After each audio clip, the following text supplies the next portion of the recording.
I'm John Riskey, and I've been doing reenacting for about 20 years, and artillery almost the whole way. So, Okay. Right. So tell us a little bit of. Introduce you. Yep. Tell us. I am Neil Riskey. I'm his son. I've been doing reenacting about the same amount of time. All right. Now, what we have here is a 1747 style field artillery, a field howitzer. Now, people ask, what's the difference between a howitzer and a cannon? Aren't they the same thing? Well, all artillery were cannon, but certain types of cannon had different names. For instance, this is a howitzer. It's named after a person named Heinrich Howitzer, who various countries claim to be theirs, including the Poles, the Dutch, the Danish, and several others that don't exist anymore.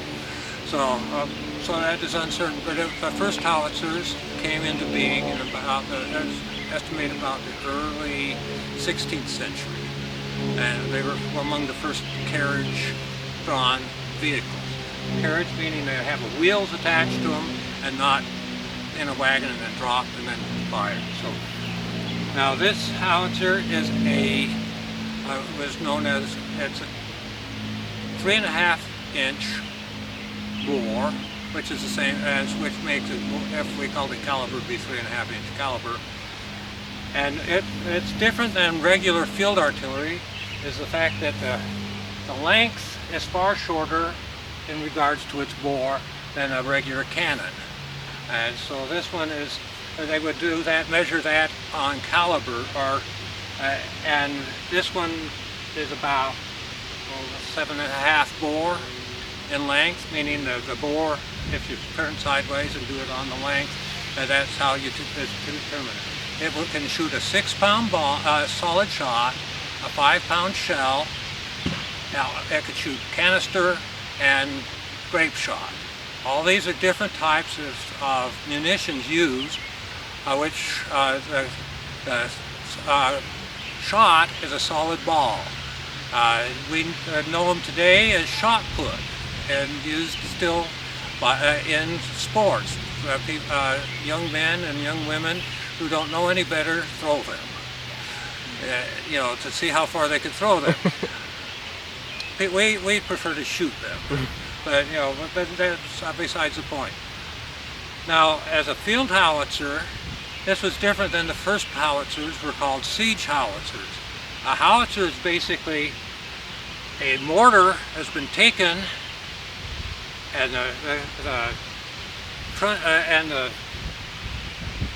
its pivot point is moved from the tail, which is called the cascabel, and moved to the balance point. And that's so that you could put it on a carriage. Before, mortars had to be carried and dropped down, and they were a permanent 45-degree angle.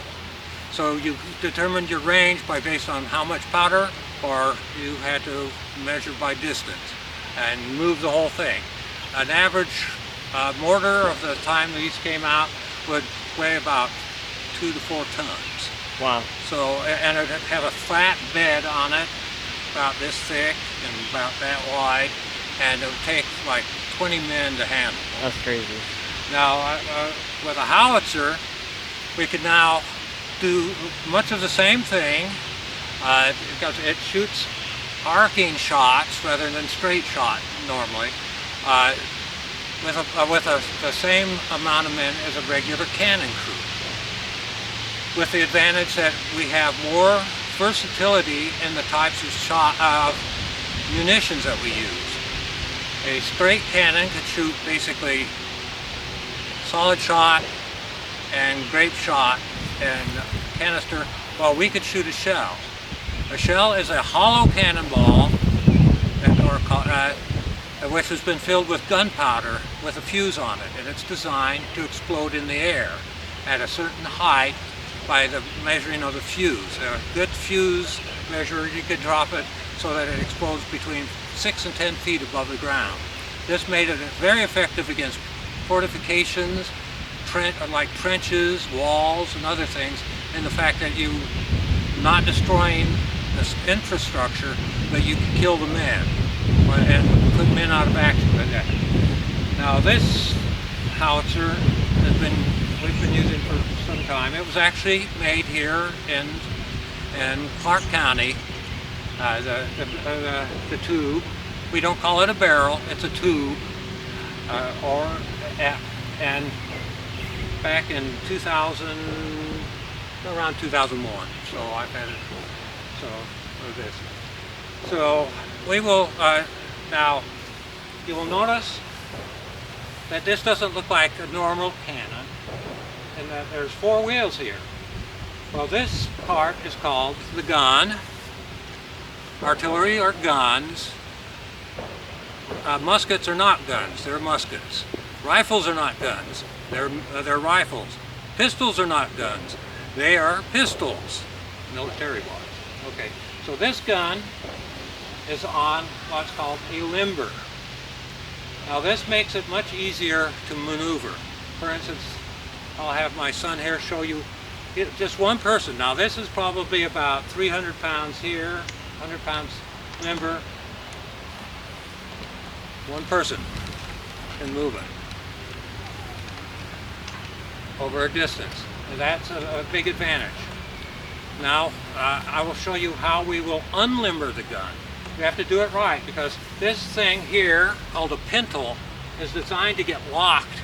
There's a hole that goes through the trail at the base of the trail, and it's designed at its activation thing. It locks the gun in so the gun won't flip. It can't flip out, you know, over the terrain because they tend to be front heavy and they could flip over and cause great damage. So at the present thing, it's activated. It's locked in. It's tight. Now to unlimber, somebody will come to the trail, turn it, pull the things loose, bring it on back, probably about 20 yards behind, because this box contains all the ammo that we're going to be used in this battle, except for the stuff that's actually brought with the cannon, so they can engage with using ammunition that's kept in this box, which is the cartridge box, and then as they use that, more can be brought from this and put into the box, and it keeps the main amount of the powder out of the range of hopefully out of the enemy's range, and can keep the gun in action. So anything else? Nope, that's just about it, I believe.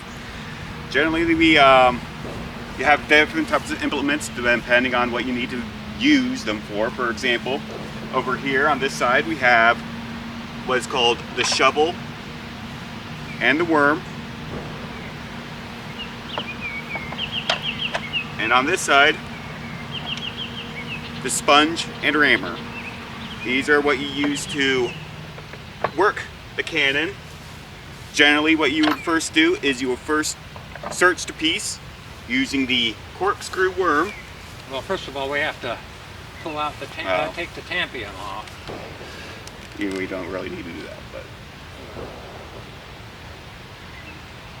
It's part of the process. so you take the worm, run it down the barrel, and what I'm doing is I'm checking for any debris that might be at the bottom that this worm can pick up. So I'm actually turning it in a fashion that these 2 spikes at the end will actually catch and wrap around. Once that is checked, we then sponge the piece. This is usually a piece of wool that has been soaked in water. Spun to make sure it's not absolutely soaked so that you don't end up soaking your powder that you intend to put in there. You run the sponge down just in case there is any unburnt powder from your last charge. This will create a vacuum, and also the moisture will put out the sparks. Once that is done, the round is then forwarded, placed into the barrel, and then it is rammed using the rammer. Once it is fully seated into the breech of the cannon, a pick, which is a long spike, is then rammed down the hole in the back, which then penetrates the charge, in which a quick quill, which is a feather quill filled with gunpowder, is then placed into that hole. With that quick quill in place,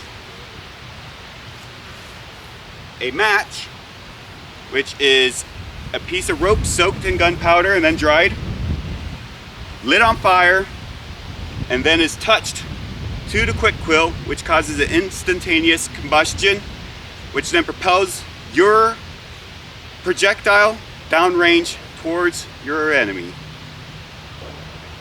Very good. Thank you, John and Neil, for this awesome demonstration of a very neat piece of equipment that we often don't get to see. We more see things like your more run-of-the-mill artillery, like 6-pounder, 4-pounder cannons. But seeing this howitzer is really, really awesome. So thank you for bringing it down today, and thank you for taking the opportunity to run us through the history of it, the function of it, and everything else that goes with the howitzer. So thank you very much. You're very much